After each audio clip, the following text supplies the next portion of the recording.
This is Optimal Relationships Daily, episode 399, How to Become Minimalist with Children by Joshua Becker of BecomingMinimalist.com. Happy November! I'm Joss Marie, and welcome to my podcast where I narrate to you from some of the best relationship articles we can find, written by a whole variety of different authors. And today, I'll actually be covering a post from Joshua Becker with tips for incorporating minimalism into your family. And Justin Mullick actually covers a ton of content about minimalism over on Optimal Living Daily if you're interested. So feel free to check that show out too to get your minimalism fix. And also, before I jump into today's post, I'd just like to say happy 4th anniversary to my husband Lee. With Talon being 2.5 years old now and baby number 2 about to make his or her appearance, I'd be lying if I didn't say it sometimes feels like a lifetime ago that we set our vows. I have a hard time remembering life before you and can only think of how much better it's been since you walked into it. I love you so much and look forward to spending the rest of my days with you. But with that, let's dive right into Joshua's post before I get all emotional over here and start optimizing your life. How to Become Minimalist with Children by Joshua Becker of BecomingMinimalist.com. Quote, "Simplicity, clarity, singleness, these are the attributes that give our lives power and vividness and joy." Richard Halloway. The minimalist life holds benefits for all. Numbers of parents think a minimalist lifestyle is simply out of reach because they have children, as if the two are somehow incompatible. But that is not the case. As I explain in Clutter-Free with Kids, the principles of minimalism are completely within reach no matter how many children you have or where you live. And not only is minimalism completely possible with children, it is a lifestyle filled with benefits for them.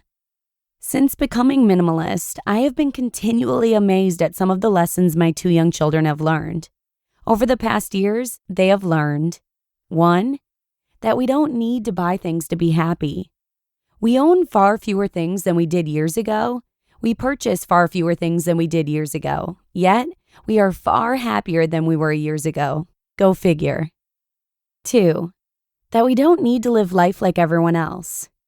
Even though they are not quite old enough to understand all of the intricacies of our minimalist life, they completely understand that we have made a decision to live different than most people in our neighborhood. Our lifestyle has given them permission to live a countercultural life. 3.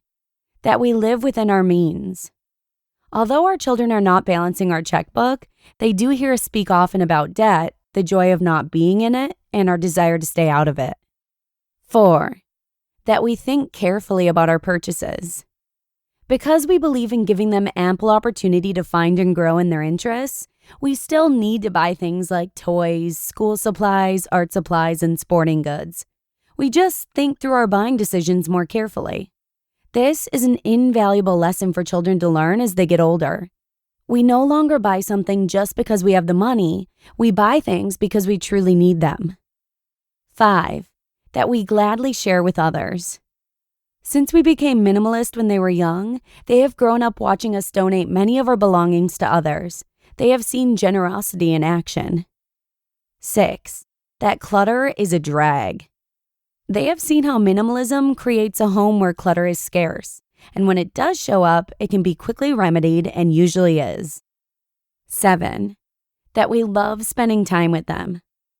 Our minimalist home has allowed us the opportunity to spend less time purchasing, cleaning, organizing, and sorting things. We have gladly replaced that time managing stuff with spending time with them.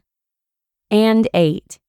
That we are in control of our stuff, not the other way around. Minimalism with children is entirely possible. However, it does require a little more effort, a little more thoughtfulness, and a lot more patience. As you embark or continue on the journey, here are some practical steps to consider. Number 1, explain your decision. Your children are thinking human beings. Therefore, no matter their age, our son and daughter were only 5 and 2 at the time, sit down and explain your decision to them. Include the reasons why you are choosing to become minimalist and the benefits you are hoping to receive from it. And because teenagers typically jump to far-reaching conclusions, Assure them that your decision does not mean you are no longer going to buy anything. It just means you are going to intentionally think through your purchases in the future. Number 2, begin minimizing your possessions first. Minimize your personal belongings first and your shared family belongings second. It would be unfair to ask your child or teenager to thoroughly adopt the lifestyle until you have done it personally. Also remember, you will learn valuable lessons when you remove your personal clutter, valuable lessons that will put you in a better place to help your son or daughter navigate their journey. Number 3, remove the items they do not use first.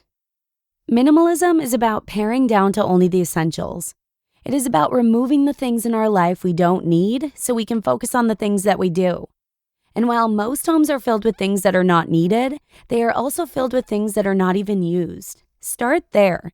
You can begin by removing the clothes they no longer wear, the toys they no longer play with, and the other things they no longer use. That's an easy first step. As you begin there and talk them through the process, they may begin to naturally start asking themselves the question, how much of this other stuff do I really need anyway? Number 4, focus on the positives. As you begin to see the benefits of minimalism in the life of your children and teenagers, point them out and focus on them. Just because you are observant enough to notice them doesn't mean they see it quite as readily as you. Does their room appear tidier? Do they spend less time cleaning? Is it easier to find things? Can you notice less stress or less distraction? Are you more relaxed as a parent? Encourage each other with the positive benefits that you notice. Number 5, treat them to fun experiences. One benefit of minimalism is that you spend less and have more time on your hands. So you should have some extra disposable income and the time to do something with it. Use it to create fun family experiences. Do something new that everyone will enjoy. Take a trip to the beach, the amusement park, or a weekend in the city. You don't need to spend all of your newfound savings on one trip, especially if you are trying to get out of debt in the process. But a practical experience that highlights the benefits of your decision can go a long way in helping your children understand your minimalist decision. Number 6, choose your purchases carefully going forward. You will still need to buy things going forward. Children will outgrow their clothes, their toys, their school supplies, and their sporting goods. They are not going to stop growing and developing. You are absolutely still going to buy things going forward. You are just going to put more thought into your purchases than you did in the past. Replace "do I want this" with "do I need this?" and help your son or daughter ask the same question. It's one of the most important lessons they will ever learn. Number 7, a word about gifts. We have taken the approach of still allowing our relatives the opportunity to buy gifts for our children.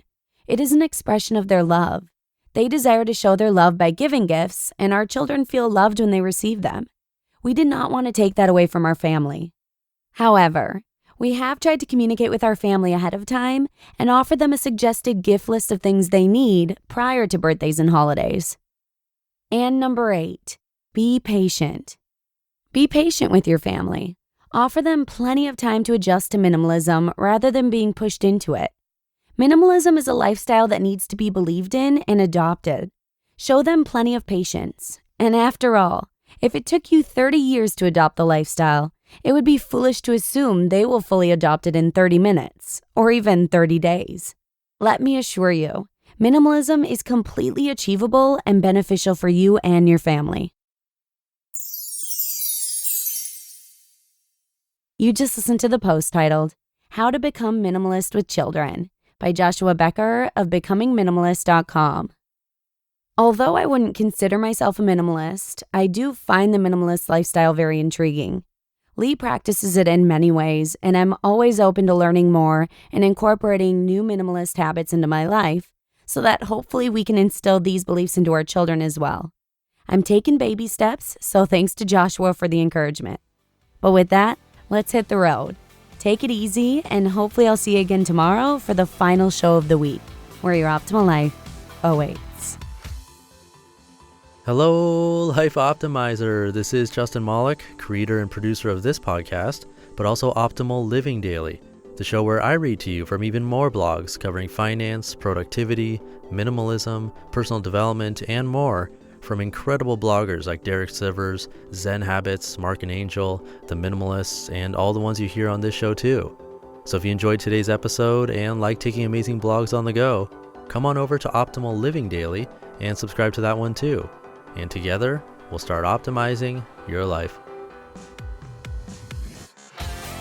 You've been listening to Optimal Living Daily. Be sure to hit the subscribe button to stay up to date on each new episode, and head to oldpodcast.com, that's OLDpodcast.com, for a free gift as well as more actionable tips and resources to help you maximize your potential.